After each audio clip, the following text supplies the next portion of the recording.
শুভেন্দু অধিকারী বিজেপির, যিনি সবসময় আমাদের মাননীয় মুখ্যমন্ত্রীর লক্ষ্মীর ভাণ্ডার প্রকল্পের বিরোধিতা ছিলেন, কিন্তু তিনি এখন বলছেন যে যদি 26শে বিধানসভায় তাদের সিট দখল হয় তবে মহিলাদেরকে 25 টাকা করে দেবে বলছেন। তাদের আগে কোনো চক্রান্ত মনে করছেন? মিথ্যাচার বেরিয়ে এসেছে। তারা বলছিল নাকি আমরা এটা দান খয়রাত করছে মেয়েদের ভোট নেওয়ার জন্য 1000 টাকা 1500 টাকা দিয়ে। তা তারা যে মিথ্যাচার করছে সেটা প্রমাণ হয়ে গেছে। দেখুন, মমতা বন্দ্যোপাধ্যায় এমন নেত্রী যাকে অনুসরণ করা যায়, অনুকরণ করা যায় না। তিনি অনুসরণীয় রাজনৈতিক দেশের সেরা ব্যক্তিত্ব।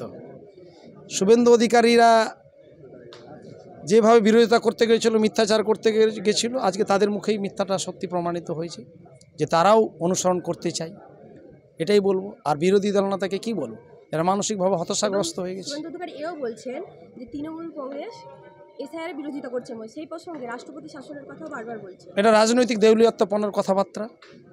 ব্যাকডোর দিয়ে, অন্ধকার গলি দিয়ে, পেছনের দরজা দিয়ে ক্ষমতায় আসতে চাই, কিন্তু বাংলায় ক্ষমতা পাওয়া অত সহজ নয়। ক্ষমতায় আসতে গেলে মানুষের ম্যান্ডেট নিয়ে, সমর্থন নিয়ে ক্ষমতায় বসতে হবে। কেউ কোলে করে ক্ষমতায় বসায় না, না ওনার কেন্দ্র পারবে না ওনারা পারবে। তাই তারা তাদের এই দিবা স্বপ্ন, রঙিন স্বপ্ন দেখেছে যে রাষ্ট্রপতি শাসন করে ক্ষমতায় আসব।